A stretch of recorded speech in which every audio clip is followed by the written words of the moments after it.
Climate change is happening, all of us know, because of various reasons.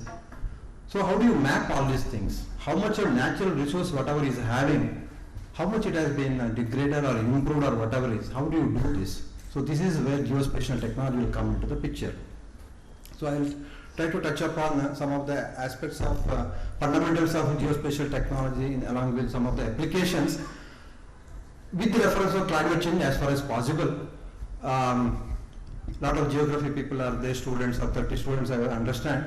And I also invite people to our center, which is located in Marathahalli.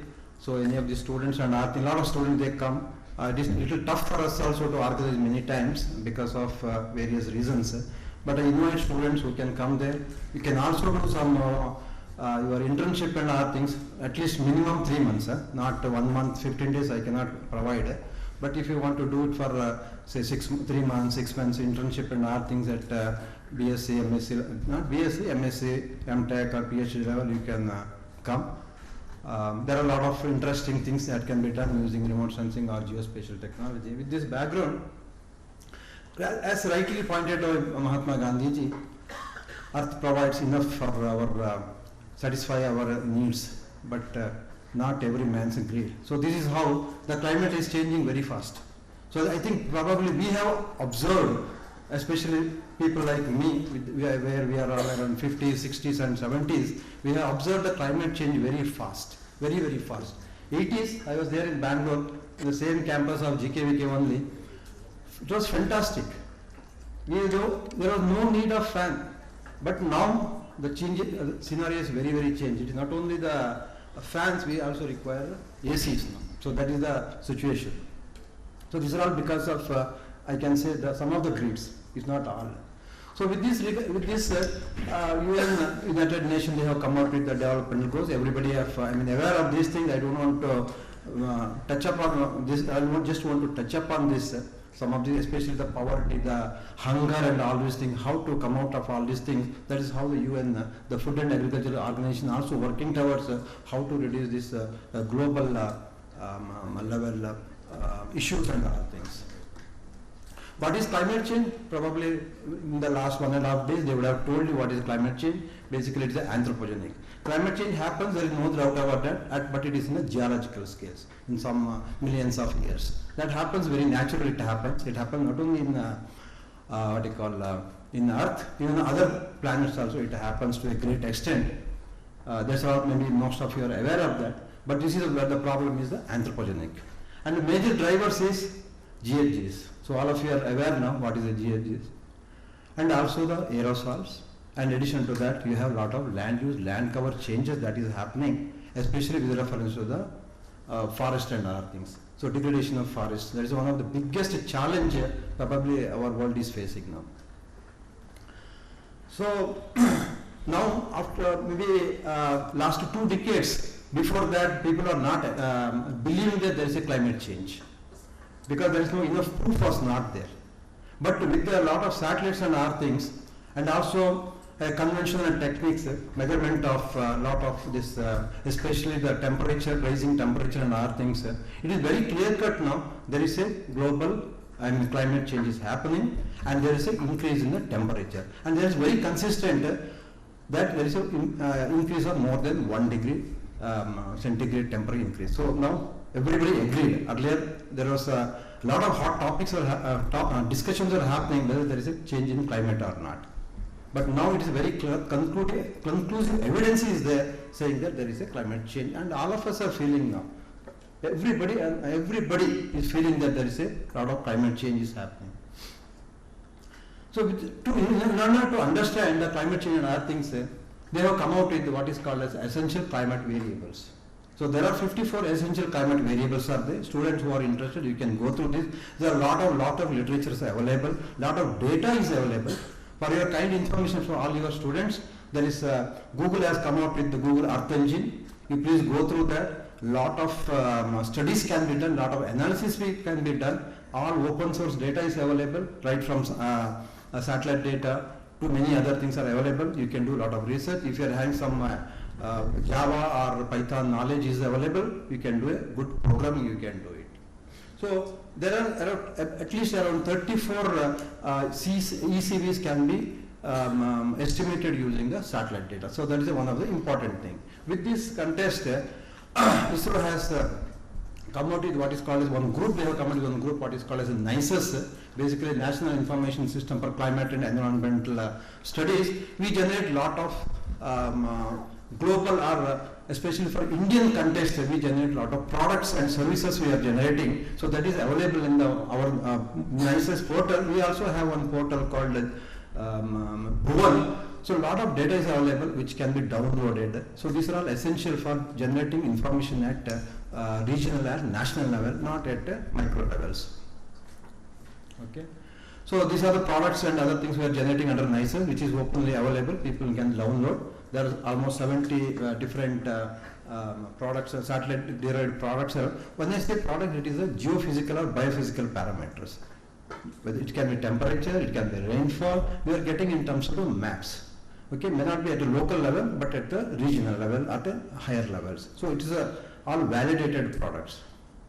So with this background, there is a lot of potential is there as far as geospatial technology is concerned. I have listed many of the things. There are many more things can be done. I will not go into the details of this thing. These are some of the things. Basically, the land, water, atmospheric monitoring. When you talk monitoring, there are many things can be done. Okay. So what is geospatial technology? Now it is more or less clear that geospatial technology, when you are talking, it is a different convergence of technologies, especially from the Earth observation satellites.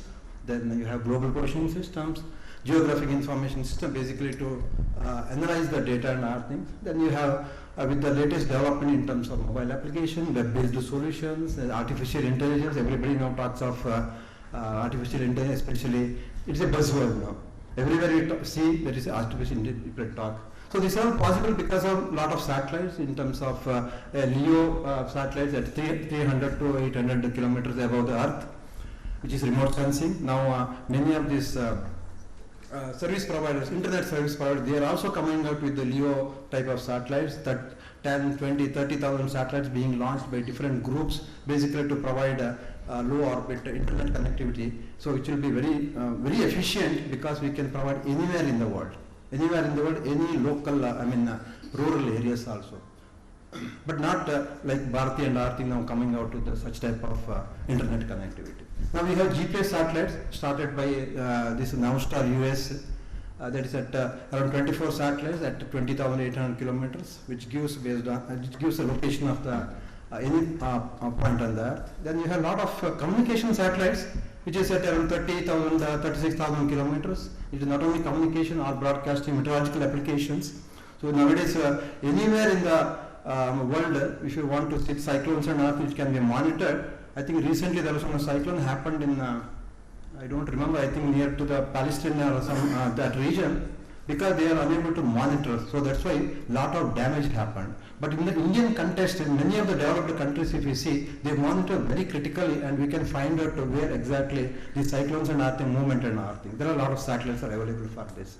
So this is one of the satellite images what you are seeing, where you can find out the movement of clouds and earthings. Very interesting for some people to study this. These data sets are available, freely available. We can every hourly movement and earthings can be easily found out, and we can also find out where exactly the cyclones and movement and earthings. So this is exactly what IMD gives.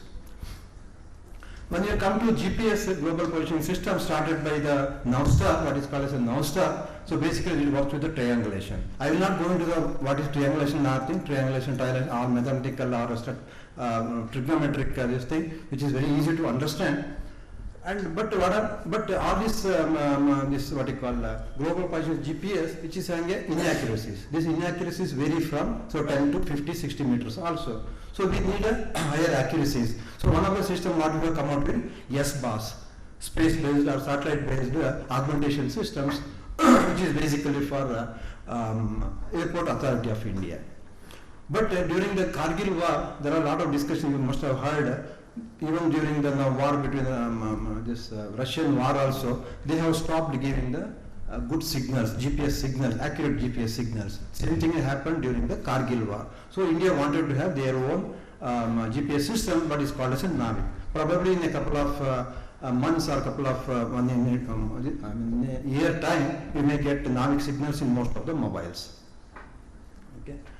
So when you are coming to remote sensing means I don't want to tell much because our eyes itself is a best remote sensing remote sensing technology I can tell, where you can see so many things you can see from the eyes. So it can be from ground based to satellite based. So different initially started with the balloons. So now we are migrated to one is a satellite and other is towards UAV. I think yesterday you had a very good lecture on UAV also. So most of these satellites, they contain sensors. What are the sensors? Initially we had panchromatic sensor started during 1950s by US and other countries, basically for Cold War period, to find out what is happening in each of these countries. Subsequently, a lot of technologies happened, and nowadays we are having sensors which can monitor many things, including land, ocean, and atmospheric constituents. We have atmospheric chemistry instruments are also available. I am not going into detail of this thing. Now, currently we are having most of the sensors are available. Data is available, which can be at a local level or at a global level. So depending on your interest, you can utilize this type of data sets. So one of the important things what is required, especially if you want to do hydrological modeling or even for agriculture, whatever you was telling about the soil and earthing, what you require is a very good elevation models. What is called as a DEM, digital elevation models. So there are several techniques are available, whether it is a satellite photogrammetry or close range photogrammetry. Using your normal camera also you can generate 3D images can be generated. You have SAR interferometry, very complex phenomena of SAR interferometry, and you can measure a centimeter accuracy. You can generate the information about the land subsidence and earthing, what is happening in many parts of the Himalayan areas. Then you have altimetry, which can be LIDAR or radar. I am not going to details of all these things. If anybody interested, they can visit our center. We can show all these things. We can show. Then GIS, Geographic Information System. Basically, it is a statistical tools are integrated in GIS, where you can do data manipulation, data integration, all this union integration. Everything can be done, and very high level of integration and earthing is possible, and also modeling and earthing can be automatically done. Even the hydrological modeling, watershed delineation, all this can be done using GIS. Mobile application, nowadays everything is mobile, cloud-based, cloud-sourced information. So now we are also having mobile applications. Basically, we have given to many hundreds of applications that have been developed from different ministries or cloud sourcing. A lot of information is available with the Bhuvan. So some of this can be downloaded also. So that's what I was telling at the Bhuvan. So a lot of information is available, land use, land cover, and all such type of things are available. People can download and use for any of your research purpose. So just to tell about what is remote sensing, so basically when you are taking a picture or on our human eye, we can visualize what you see in the left side corner, which is a RGB image, a natural color. Basically the combination of blue, green and red. But remote sensing, the sensor, they have a very good capability beyond 700 micrometers, 700 nanometers, up to since you take about the radar, what you are talking of microwaves also, centimeter level. So this is where now we are coming out with one of the important machine that is called as NASA and ISRO machine, which is recently it has gone from our campus to Shar for launching probably in January or February. We are going to launch that satellite which works at microwave frequencies. So this is how we are getting an image, what is called as a false color composite in comparison to a natural color composite, where all vegetation looks red in color, because we can see this spectral plots, you can see simply because we are having a very high reflectance NIR band. That is a near infrared band beyond 700 nanometers. So because of this combination, you are getting all the vegetation red in color. As I told earlier, microwave data, because during the optical data, when you are talking of 400 micrometers to nanometers to 2400 nanometers, there is a problem of cloud during the Kharif season or the monsoon season. So you will not get the data. So in order to get data, you will work with the microwave data. That works at microwave frequencies just below radio waves, something like a centimeter wavelengths. So this is which can penetrate through the clouds, so that's why you will be able to monitor many of the things. But there is a difference between optical and microwave data, because interpretation of things are very complex, so still we are trying to understand these things. But at global level, there are many synthetic aperture radar machines are available which can be utilized for many aspects.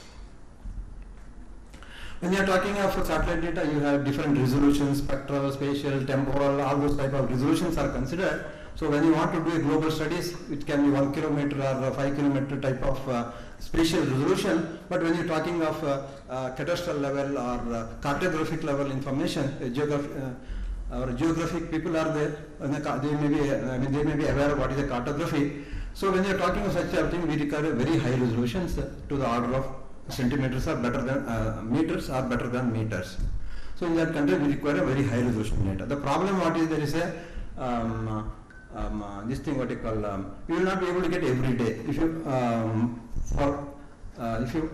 because its swath is very narrow, 16 kilometers or 20 kilometers. So in order to cover say Bangalore frequently, you require number of satellites.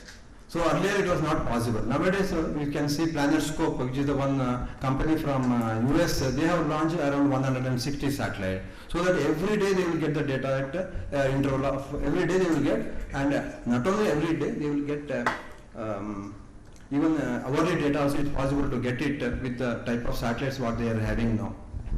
So that is how possible with the number of satellites. Otherwise you will get the frequency of data will be very less. So now we require very temporal resolutions are very essential in order to monitor crops, especially when you are talking crops, crop phenology.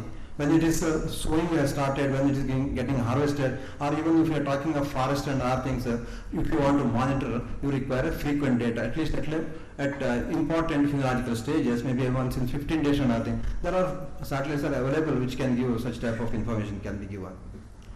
So what you can see from satellite data, you can see so many things, but only surface. You cannot see anything subsurface. Subsurface is also possible, but there are different instruments are there for subsurface, but basically there is only for surface phenomena what you can see. Here you can see the fantastic, I think many of you are from Karnataka state, we can probably you will not know all these things. You see the Karnataka, if you see the in the western part, beautiful coast, followed by fantastic your biodiversity hotspot, Western Ghats.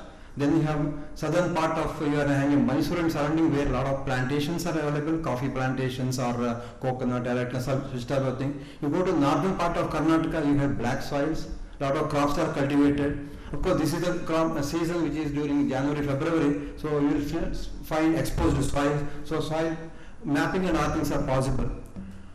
And this is what I am seeing the right side, which is very high resolution data acquired for GKVK campus, where you can see this thing also. This campus also is there. You can see high-rise buildings and other things of our administrative buildings and other things. You can see mango and other crops you can see.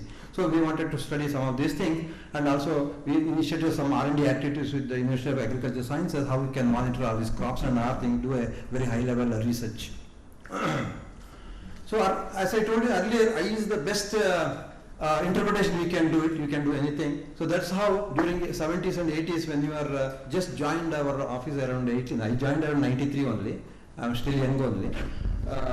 We used to manual, I think our people are there, our colleagues are there, they may be knowing more about manual interpretation. I had the occasion to do only digital type of classification. Initially we used to do visual interpretation. We were having some tables and other thing. We'll put a hard copy, then we will do interpretation. Very difficult.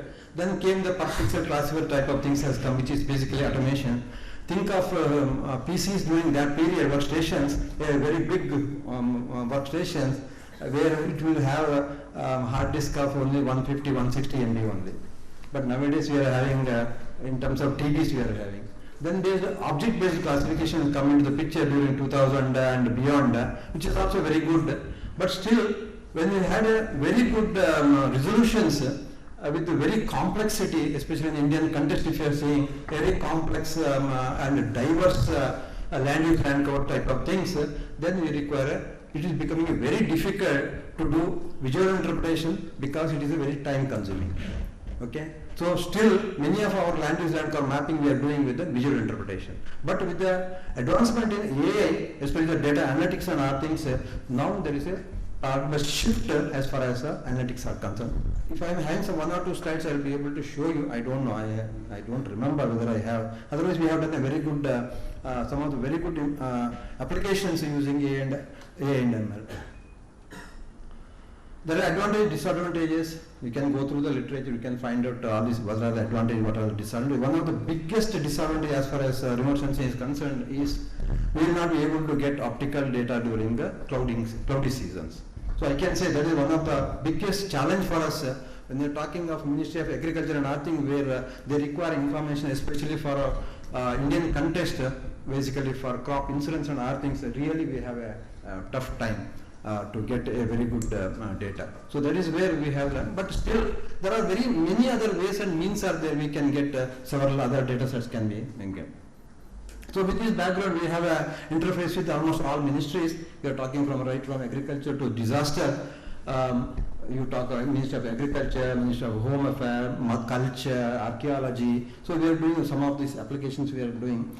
Just to say one simple example, earlier days, when a lot of subsidies are given for agriculture, especially for farmers, and a lot of subsidies are given. There is no monitoring mechanism. So now mobile application has become one of the very important tool for monitoring, especially watershed and other things. Pre, during and post. You take photographs and send it. That is how the mechanism of evolved for monitoring this watershed or ponds and other things. They monitor. We have lakhs of crores of such type of photographs are there. Most of these things go through bone. So with this background, we have land resource. What I told earlier, when you talk of land, it is a land use, land cover. When you talk of land use, how humans are using the land, whether it is for agriculture, whether it is for urban or any other things. When you are talking land cover, it is a natural these things like forest and other things. So there is a capability to do land use, land cover. Every year we are doing it, as well as every once in 5 years, very high resolution, 50,000 scale we are doing, and recently we have completed 1:10,000 scale. So these data sets, if anybody, any economic institute, if they are interested, we can write to us, we can give. And Karnataka State Remote Sensing Center also is doing a similar type of work. I hope they will be able to help you in getting this type of data sets. Soil, of course, there is no doubt. Soil mapping can be done very efficiently. It can be done using the satellite data.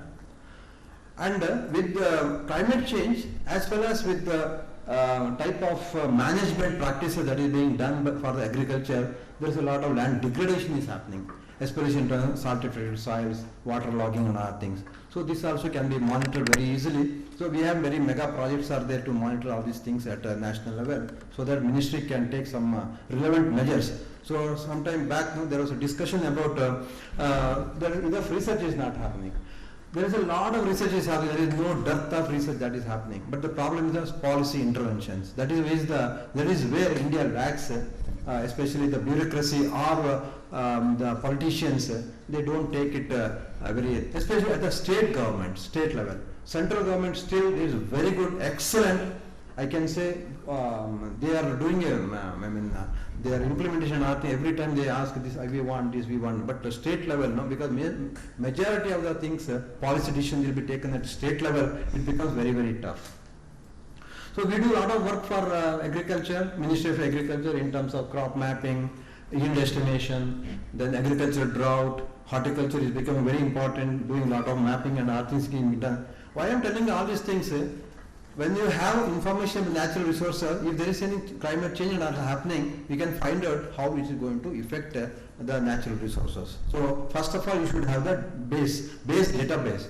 So remote sensing is one of the very important tool, I can say, to generate this type of database, a baseline database which can be used for many other things.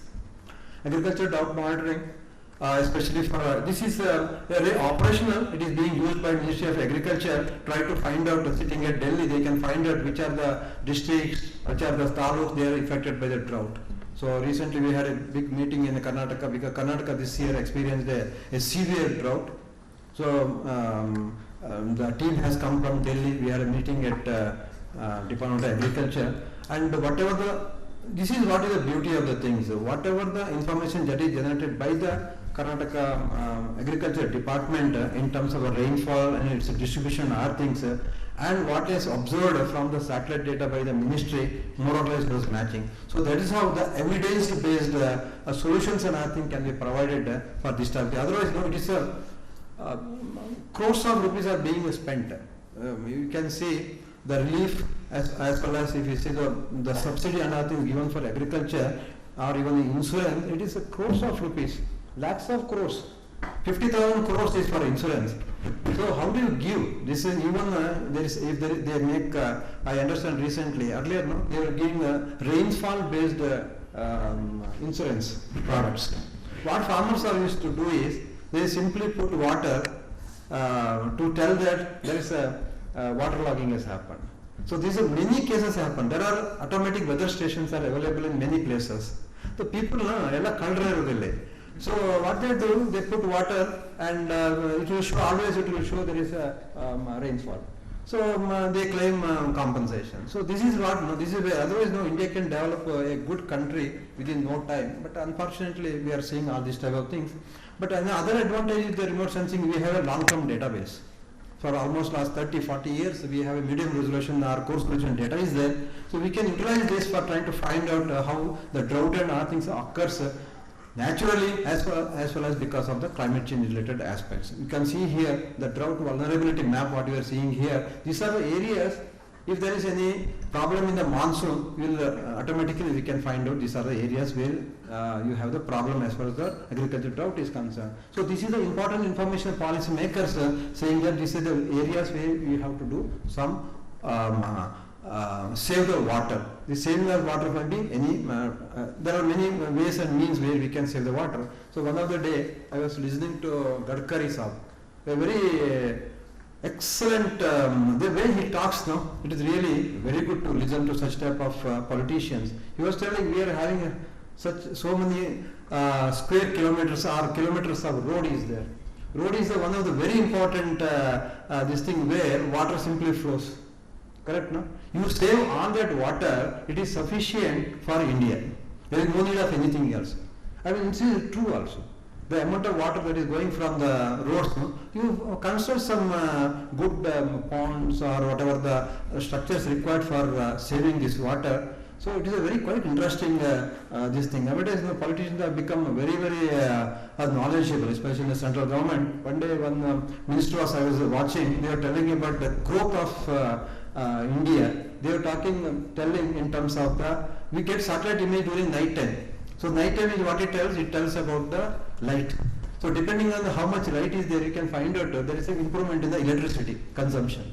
So this is one of the way we can tell there is a GDP in terms of GDP. And a lot of studies have been done. So this is another information that I want to tell. There is a data is available, nighttime data is available, and recently we have done a good work for this Principal Accountant General for trying to find out in Karnataka there are 3 different regions are there.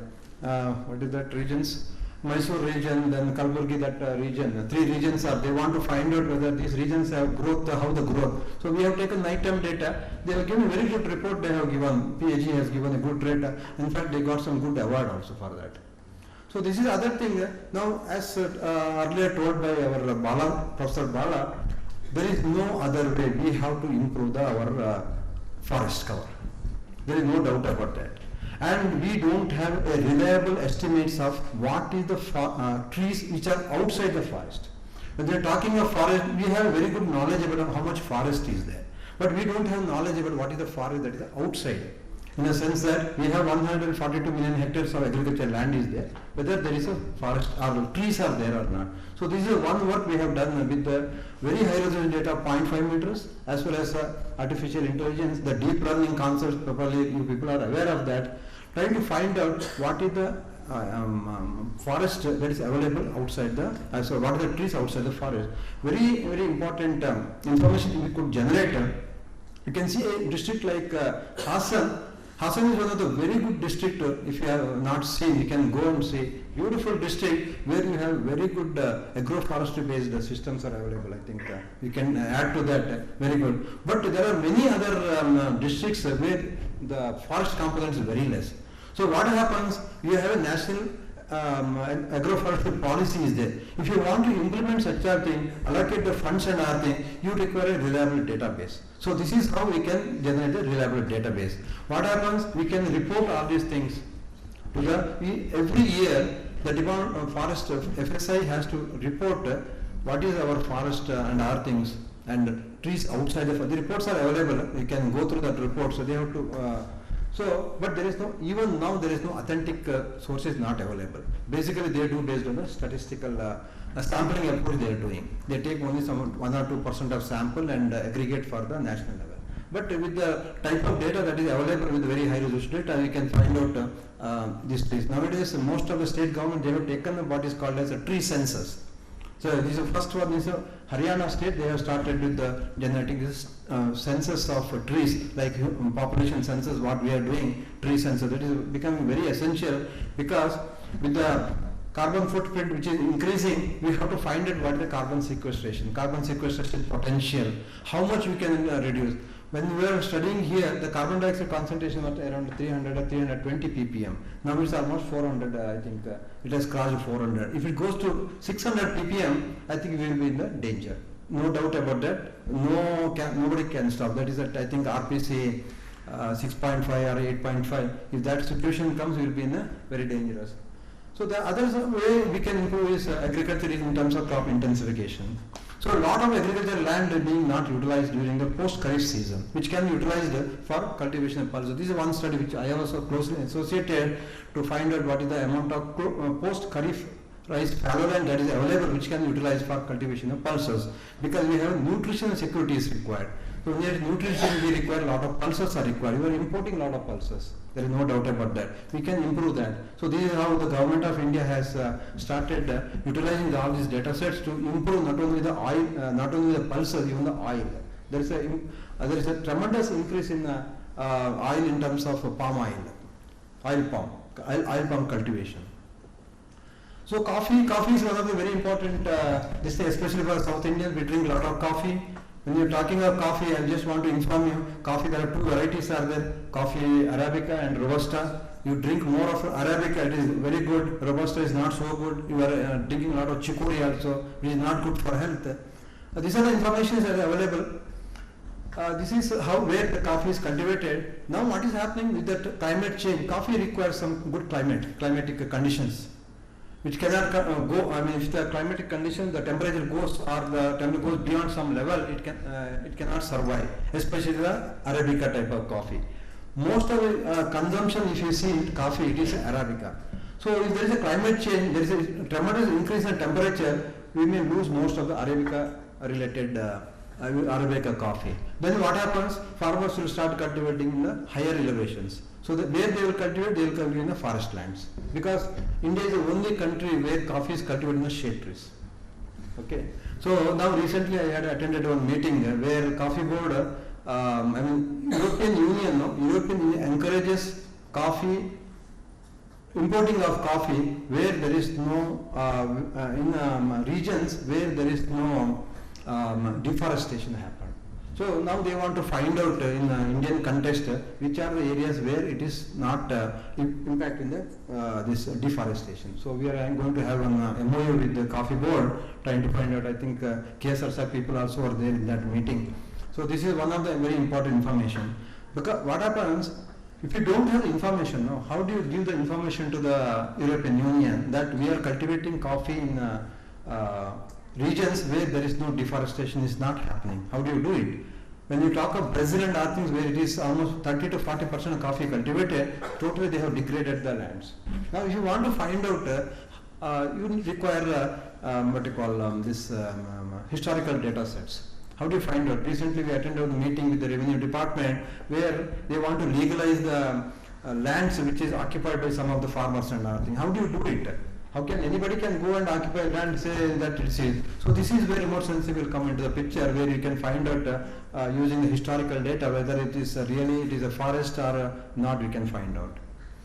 So this is one study done by Ricari et al. Trying to find out what is the situation as far as the coffee is concerned at a global level. how it changes, both in terms of Arabica and Robusta. They found out that Arabica is having a serious problem as far as its distribution is concerned. Water resources is very important, as I told you earlier, what Gadkari is telling. In that context now there is a lot of work is being done, not only in terms of irrigation, even the lakes and other things. If I go slowly, then I cannot complete it. I will try to show most of the things at least by 120, 125. So this is Watershed Development, Karnataka State Remote Center, as well as National Bureau of National Bureau of Soils and NBS. They are doing a lot of work now. Initially it started at ISRO, especially most of this watershed funded by World Bank. They want to monitor how the progress and other things. So that is how they have started utilizing the remote sensing, where ISRO started working with what is called a very popular Sujala project, which got a lot of awards. They got it. Subsequently, it was transferred to the ministry. Now many of the state as well as central government, there is a watershed separate department also is there in Ministry of Karnataka government also. They do all this work will be done by that. We look at I think some time back, one of the professor, I think I don't remember, he was telling about sitting there, I think lakes. So he was telling about the lakes and other things. So if you see earliest data what we are having is 1965, and also we have cadastral maps. We have mapped all the lakes of Bengaluru, which is about 3 acres. You can see here 86 lakes have been vanished in the central part of this thing. But it is not only that, the vanishing of most of the lakes have no water. This is the biggest challenge for us. You can see here the top Hebbar, drainage, Hebbar watershed. You can see there many of them they don't have water, or they will be infested with the weeds and other things. This is the biggest problem, and we are also trying to find out whether we can monitor the pollution also. Very difficult, water related pollution. In Bengaluru, water is really totally, it is degraded so much, polluted so much, it is not possible to restore it. Restoring will become very difficult.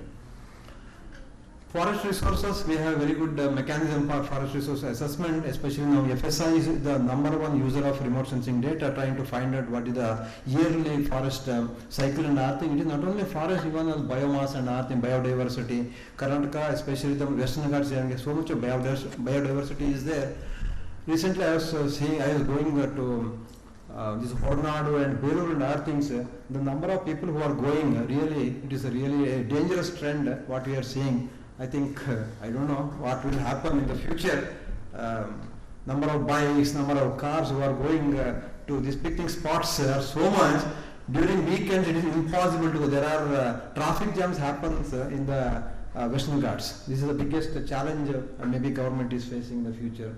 As far as geology is concerned, of course we cannot do any, the groundwater prospects directly do not come, which are only interpreted from the various other things like slope and other things, and some of the geological features and other things.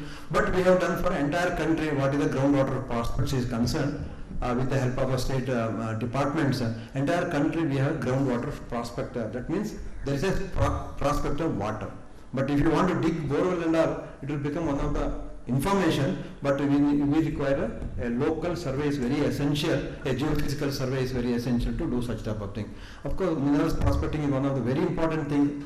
In fact, all remote sensing started with the geoscience applications, because where there is money is there. Whether it is we talk of hydrocarbons, or whether it is a talk of minerals, there is a lot of money is involved. So where they can fund for all these things. So that's how, if you see USGS, United States Department of the Geological Department, they were the people who started working how best it can be utilized. Subsequently in India also, many other countries, slowly it migrated from many other applications. Disaster, we have a disaster, with the climate change there is a lot of disaster happening, all of you are aware now, every day you are seeing, yesterday there was a rain, we were going to KSNM, we wanted to go to KSNM at 4 o'clock, suddenly started raining, full traffic jam. We told we'll come at 5 o'clock, we will go in at 5:30. So this is the impact of climate change, and this is not only climate change, our roads are also so bad, but with this we have under the MHA, Ministry of Human Affairs, there is a big program is called DMSP. So under DMSP, we have on center, we have established an NRSC, National Remote Sensing Center at Hyderabad, called as Decision Support Center. one of the fantastic database has been created under that, what is called as NEDM, National Emergency Database.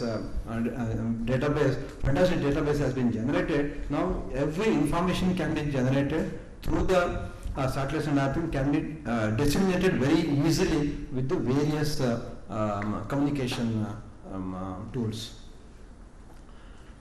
So we wanted to do many things, whether it is cyclone, forest fire, landslides, early warning system, so many things are being developed, and people may not be aware, lakhs of forest fire happens in India every year. This is one problem. And the other problem happens is the biomass burning, especially in the northern part of India, especially in Punjab, Haryana and other places. Even in Karnataka also, I understand recently we had a lot of meeting with the Department of Agriculture where they are telling that sugarcane is being, post-harvest they burn sugarcane residues and other things. These are very, very other dangerous things. So monitoring is fine, we can do monitoring and other things, but unless these policy decisions are done, then it is very difficult. So yesterday you must have seen the court is telling that people who are burning biomass, let them not give a MSA or MSP, the minimum support price. So these are some of the minimum policy decision has to be taken so that this type of things can be arrested. I don't know, people are visited Delhi, very, very horrible. It is impossible to stay in Delhi nowadays because of so much of pollution. One is natural pollution, pollution because of vehicular traffic, other pollution because of the biomass burning. We do monitor disaster, especially the flood is very important because it is unseasonal floods and are happening not only in northern part of India, even southern part. I think you are all aware, especially during last 2-3 years, what has happened even in Bengaluru also. 2017 we received around 1500 mm rainfall. It is almost 3-4 decades before we have received such type of rainfall. Last year I think around 1640 mm. Very high rainfall. Everywhere we are having water only. But one good thing is we are having a drinking water, this borehole water problem is not there, reduced. So it can easily, not only the flood, even the flood inundation days, in the sense duration of the flood can be monitored. This is where micro data will come into the picture. So when I was talking of NISAR program of NASA and ISRO, this is where it will be utilized very heavily, especially for disaster. As far as disaster is concerned, there is a different set of programs are available wherein international cooperation is there, where any part of the world, any flood or anything, this type of disaster happens, the space centers will give the data free of cost. So that is one agreement is there across the world. Disaster risk reduction, especially in terms of mitigation, preparedness, recovery, response, that is how the NEDM database will help in generating this type of information. Bangalore, I was telling, 90s is such a fantastic one. You can see here the green color what you are seeing, but now you see which has grown so much from 153 to 368 square kilometers. The BBMP is having around 800 square kilometers area. Out of that, almost 50% is you are having buildings only. Now you take out roads and other things, and you know how much greenness is there. We have only around, I think around 7 or 8% greenness is there, which is very, very, very poor compared to, but still there are many reports from University of Science and other things which I don't fully agree. Still we are having a very good, trees compared to many other cities, many other cities. There is no doubt about that.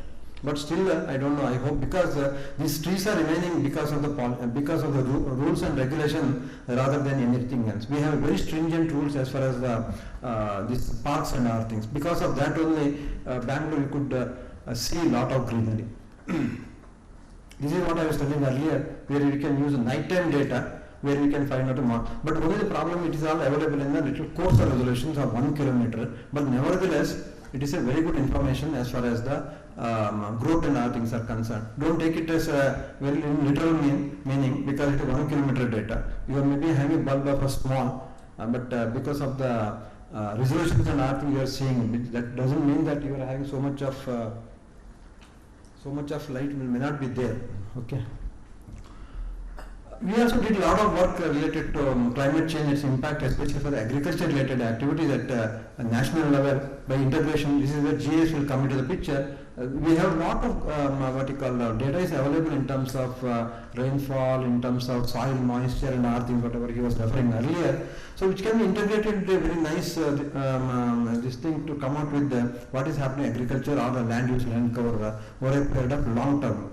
So this is one of the example. The problem what is happening now with the last 2-3 decades of data, if you analyze, the problem what is happening is the night time. There is a tremendous increase in nighttime temperature. So this is very, very harmful not only for humans, even for many other, even for plants and other things. So daytime anyhow it is a too much temperature is there. Even nighttime temperature it will really harm many of the biological systems. That is what is the problem. And the second, ocean. Of course, ocean I will not touch much.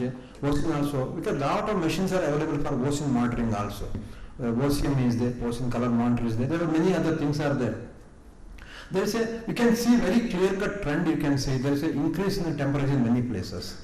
But you can also appreciate that wherever there is a forest and other things are there, the impact is much less. So this is exactly, everybody suggests that you have to grow for more forest. So last time when we had a meeting, when we had a similar type of workshop, so one of the things everybody agrees is nature-based solutions. Instead of going for the all these things, come out with the nature-based solutions where students and artists can work out how to come out with the nature-based solutions. There are many things are there. For example, if you are talking of our own, yesterday I think Ganesh Raj came. So when he was a general manager there, he started how to harvest the rainwater. Straight away rainwater we are giving it to the bore well.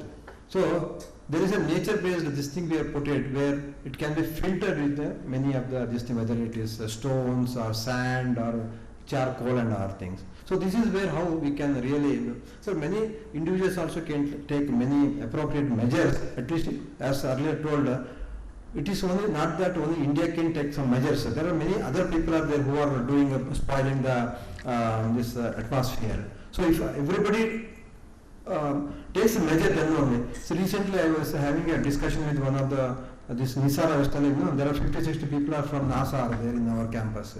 So I invited them to give a lecture. So we have taken an initiative. We don't use plastic in our office. So I was casually asking what is the this thing what you call situation in US. He said, "ठीक है चलता." I mean, he did not tell चलता because he doesn't know Hindi, but he was telling, no problem, we will use the plastic and other thing. But India, at least I am very happy that there are people who have taken. This is the role model for me is Ramchandra, TV Ramchandra, probably he will be coming today or tomorrow. I invited him to give a lecture on urban related aspects, what you call that ecosystem services.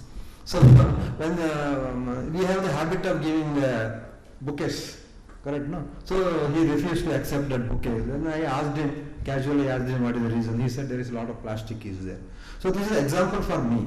So I stopped. Now I will not give bouquet to anybody. So there are other alternate mechanisms we found out today we can do that. So these are small things we can use it. We never give water bottles. Totally it is banned in our office. We give only water. We have glass. Glass is still better.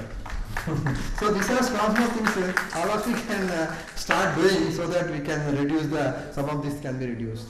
Of course, there is a lot of change that is happening. So what is happening, with the climate change, phenology will change. When I am talking phenology, the crop duration can come down. If the crop duration comes down, then your yield will come down. So this is what is the impact at national level. Imagine at national level, if our production reduces by say 1%, 2% or 5%, we will not have enough food.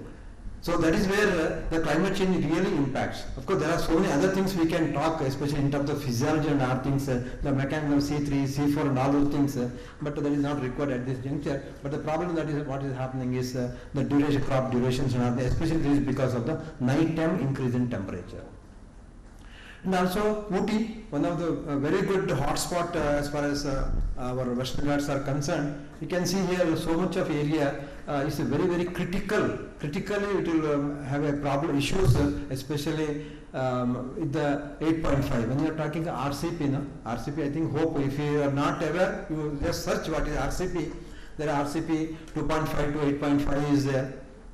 So with the trend in the carbon dioxide, so much will have. So suppose if we reach by 2070 8.5, then we will end up in a big problem. Not only in the wood, in many of the places we will end up in a big problem. What is RCP 8.5? I will not tell you. People search and find out what is RCP. Okay.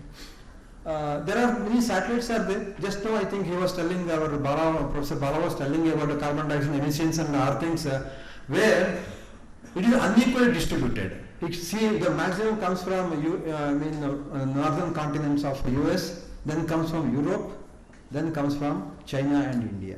So they are the major culprits where lot of emissions are happening. So this is where the remote sensing helps in finding out.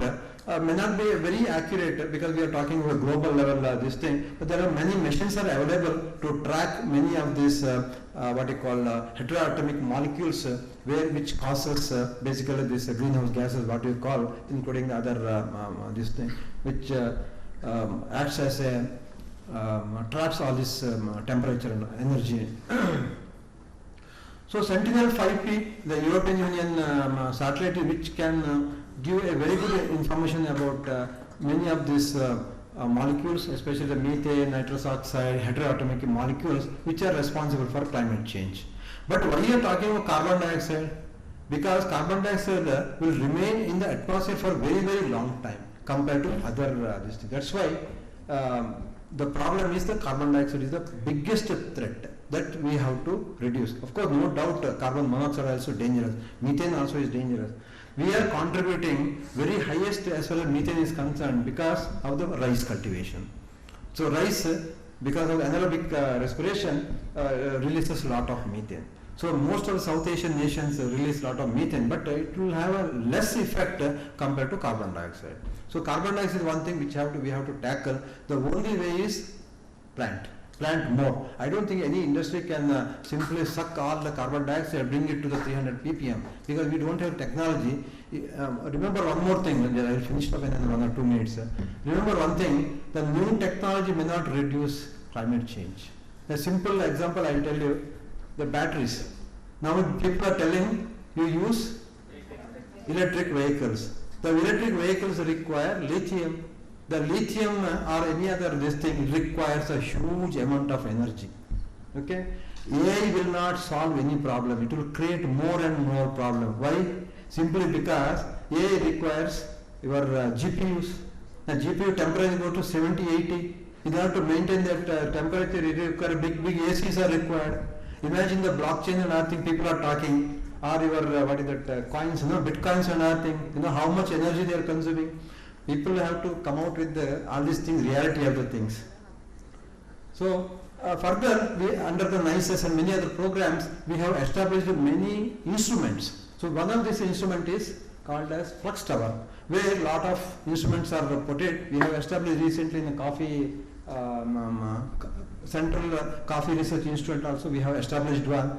Our major aim is to measure different drivers of this climate change, especially one, and second thing is in terms of the carbon sequestration. We want to study from each of these different agroclimatic regions how is the sequestration that is happening in terms of crops, in terms of other vegetation, in terms of trees and the forest and other things. Many places we have established this is what we are seeing, so which gives information about the carbon sequestration potentials.